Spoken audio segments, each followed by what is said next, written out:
Hi, everyone. My name is Dr. Gail Roboz. I'm a professor of medicine, and I run the leukemia program at Weill Cornell Medicine and the New York Presbyterian Hospital in New York City.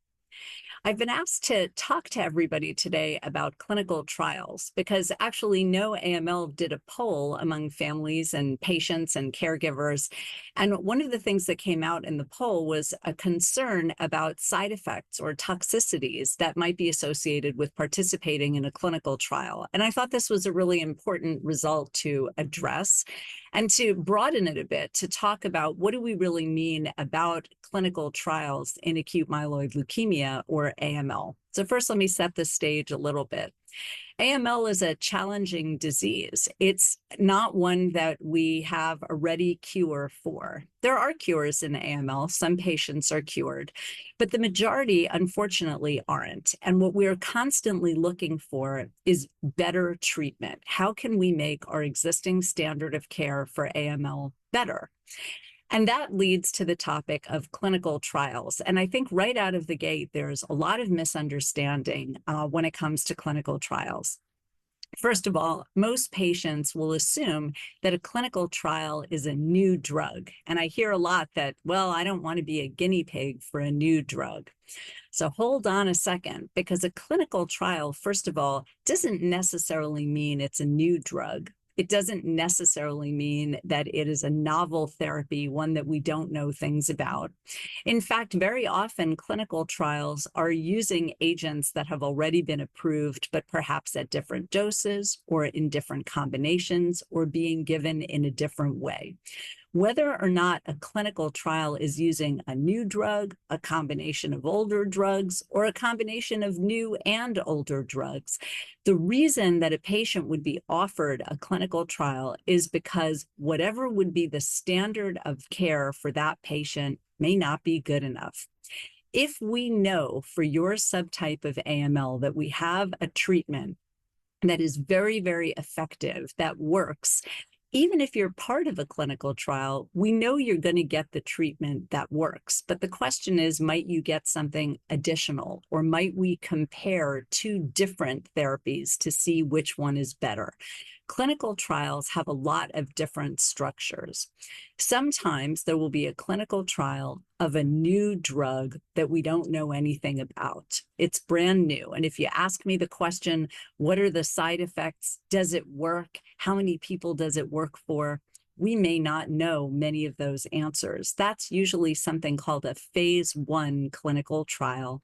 And patients are usually offered a phase 1 clinical trial if we really, really, really don't have anything that would be standardly available that is helpful for that patient. In phase 1 clinical trials, we do our best to tell whatever we know about the side effects and potential side effects. But a lot of the time, the conversation is, well, I'm not sure if this drug is going to help, and I'm not sure what the side effects are going to be, but I can tell you that everything else that I would give you for whatever's going on with your AML doesn't work well. And a lot of times it's a bad combination for patients with, let's say, relapsed or refractory AML, that we have therapies that we can give, but we know that they have side effects and they don't work. These are patients who would really, really, really do well to strongly consider a clinical trial. And I can tell you, over the last several years in AML, we've had 11 therapies approved.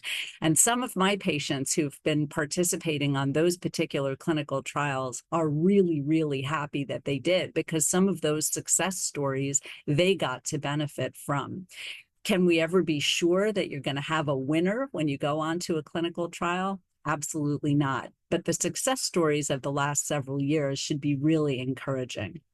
Now, if you're offered a phase 2 clinical trial, that means that we do know something about the drug or the regimen that's being tested. We have a sense of how it's working. We have a sense of what the side effects are. And the doctor can be very specific for you why that trial might be something that you want to consider. One super important point, and this gets missed all the time, is that when you're given an informed consent document for a clinical trial, that might be 10 pages of a really tough list of 23 million side effects that people say, wait a minute, I'm not going to do this. This looks like it has a million different problems.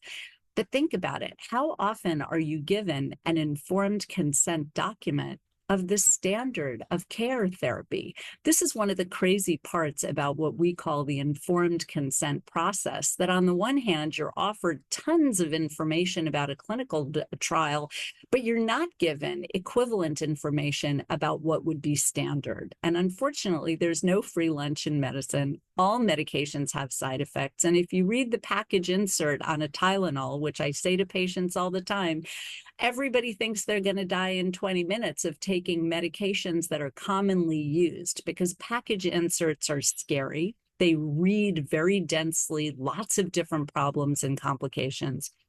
And very often for us on the treating side, it's so hard because the clinical trial, we might have actually experienced that the drug being tested in a clinical trial has a more favorable side effect profile than what would be standardly offered.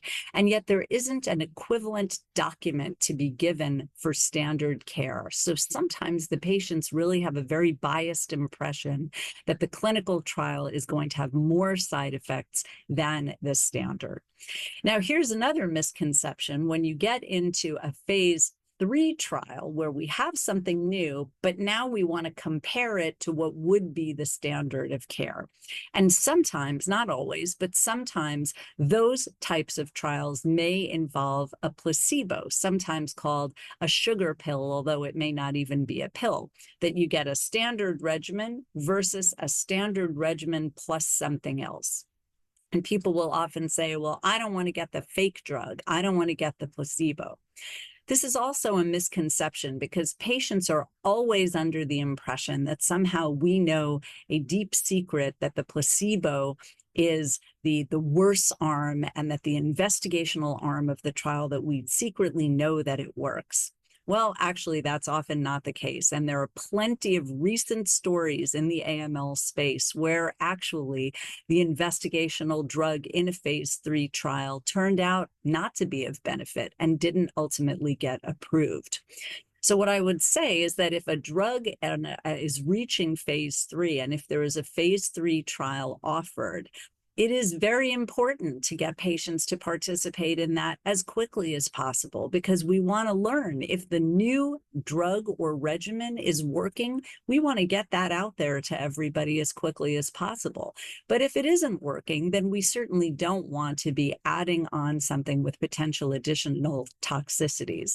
So concepts are informed documents for a clinical trial always read harshly, they're scary, but always ask the doctor, well, what would it look like if you gave me standard therapy? What are all of the side effects of that? Should be very eye-opening. And the second thing is, when you get into a placebo-controlled or not a placebo trial, really think about that, because you know it's not ethical for us to give you a trial where we're not offering you something that works. If we know that something works for the type of disease that you have, you're going to get that. But the question is there something better? Let us do the testing and figure it out so that we're not giving you something extra for no reason. And I think that in general, the vast majority of patients for acute myeloid leukemia should at least think about it if offered a clinical trial, because I can tell you this space is moving so quickly. There have been so many important improvements over the last several years. And I can only repeat that some of the patients who participated in these clinical trials are alive and well today because of the clinical trial. Can't promise that for everyone. We want there to be no need for clinical trials because the disease is so well cured that we don't need anything new. But that doesn't feel like it's happening soon. And in the meantime, please do consider participating. And if you're not offered a clinical trial, maybe ask the doc, hey, this center may not have a clinical trial for me, but is there possibly somewhere else that would? And should I be thinking about even traveling or going somewhere to hear more about a clinical trial? I hope this was helpful, and I hope that you'll all at least think about it when it comes to your own care or the care of someone in your family. Thank you.